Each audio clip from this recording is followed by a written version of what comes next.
An election broadcast on behalf of the Labour Party.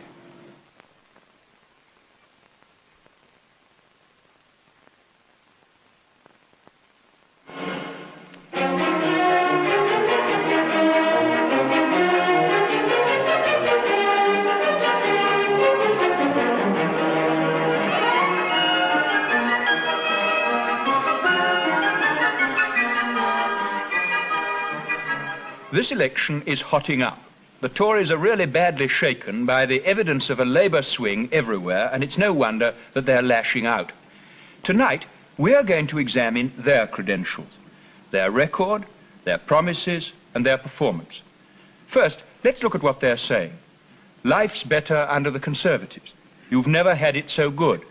Everything's all right. There's nothing to worry about at all. Super Mac is watching over all of us. But is this really true?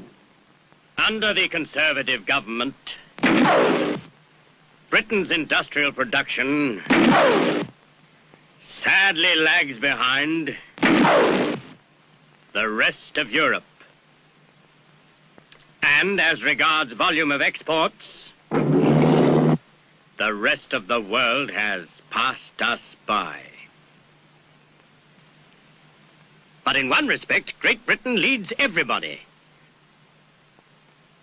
The cost of living has skyrocketed.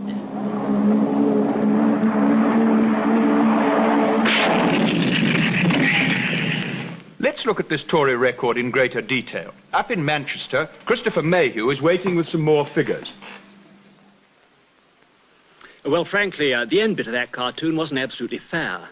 The cost of living has steadied down recently, thanks largely to the creation of unemployment. But if we take the whole record of Britain under the Tory government, the cartoon's quite right, it's disgraceful. A rise of 36% in the cost of living up to April this year.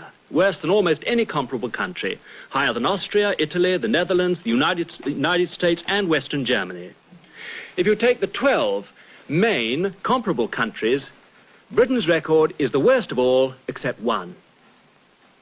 And the cartoon was also right, of course, in pointing out that while the Tories have succeeded, or rather they've failed in stopping a rise in the cost of living, they've succeeded in stopping a big rise in production. Over all these years, a mere 21%. Worse than the United States, who've done badly enough, much worse than the Netherlands, Austria, Italy, Western Germany. Again, if you take the 12 comparable countries, Britain's record is worst of all except one. And our rate of increase in production is only half that achieved under the Labour government. And it's on this miserable 21% increase in production that on Tuesday night we saw and heard Mr. MacLeod and Mr. Errol at interminable length congratulating themselves. There then is the record. Low production, high prices, deliberate unemployment. Is Britain, as the Tories say, really booming? Harold Wilson is in the operations room tonight with Woodrow Wyatt. The Tories have shouted, "You've never had it so good at us so much that you'd think we were practically in heaven." What do you think about that? Well, is there anybody outside the Primrose League who's really fooled by all this? Of course things are a lot better 14 years after the war than they were in those very difficult years when we were trying to recover from the most devastating war in history. Of course there are more cars and more television sets. The same is true in every other country. It isn't the government that's produced them. We'd have had the same number of cars and television sets if we'd had a government of chimpanzees. So we could have had it much better. Yes, many other countries have had it much better.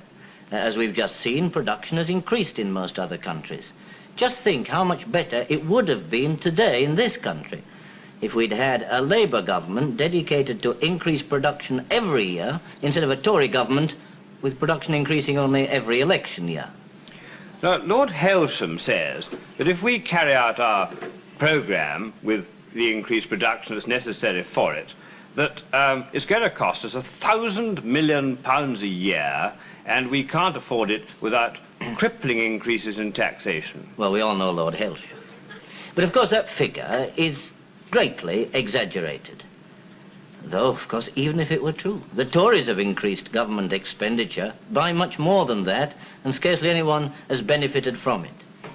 But, of course, in our case, we are going to carry out our programme without such an increase in cost. And I'll tell you how we're going to pay for it. not by increasing taxation, but by increasing production. Suppose production in this country only increased, for example, by as much as in the rest of Western Europe. That's not much to ask, though it seems to be too much for the Tories. If we achieved only that, we would have, by 1964, about £3,500 million more of increased wealth in this country. And the Chancellor of the Exchequer would have £1,000 million more of increased revenue without raising any rates of tax at all.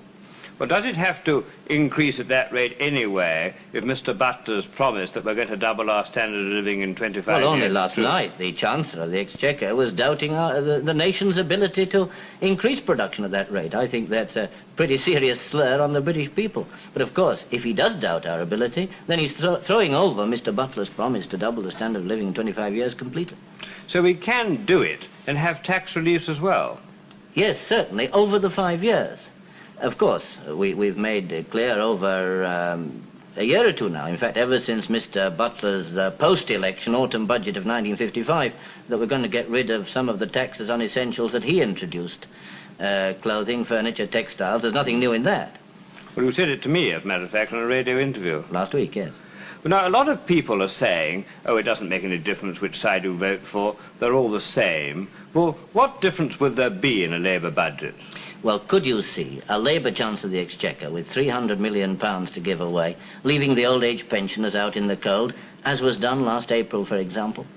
Well, just tell me the main points that would characterise a Labour budget. Well, first and foremost, we've got to use the budget to help strengthen industry, to expand production, to expand exports, to make the pound strong in the markets of the world.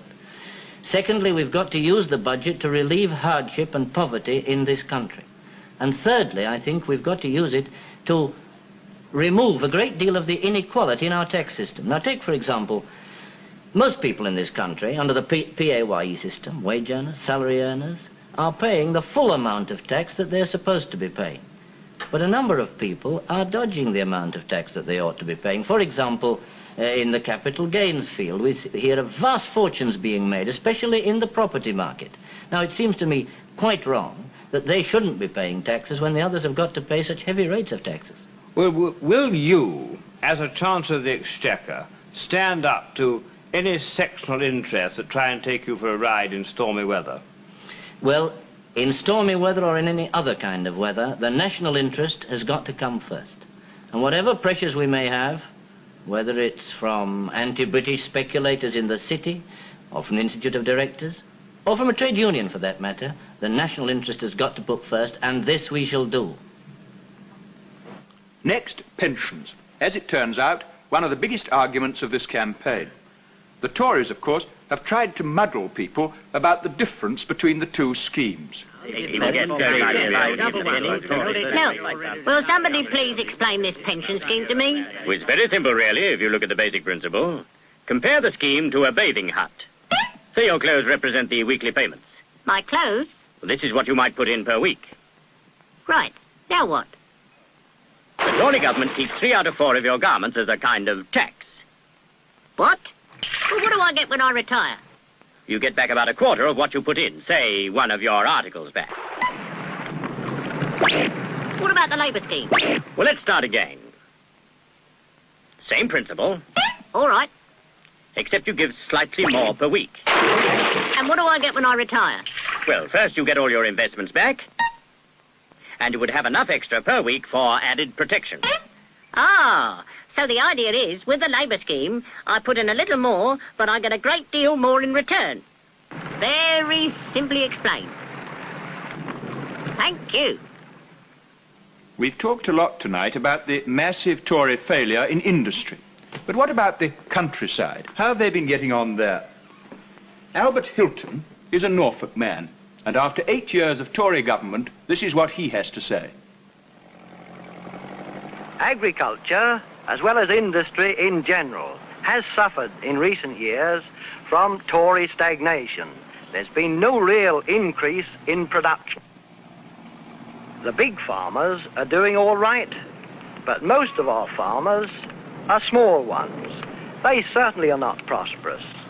They can't afford to gamble on the Tories' marketing systems. They've suffered from cuts in prices of milk, eggs and bacon, but the price to the consumer has not been cut. A Labour government will restore confidence and stability. For farm workers and other rural workers, we want to bring their conditions up to those enjoyed by workers in the towns and cities. We will enable the Wages Board to introduce a sick pay scheme, and our national superannuation scheme will be of great benefit both to farm and other rural workers. A Labour government would ensure full employment because we believe in it. This I give as a pledge. We must have more houses to let in the countryside. Our children must have as good an education as their town cousins. Many of our village schools must be reorganised, especially the all-age schools. Rural transport must be improved. Where we have to rely on buses, there must be better services. Old people in the countryside are often far worse off than those in towns. Often the same voluntary services are not available to assist old folk. It is not so easy for them to get around.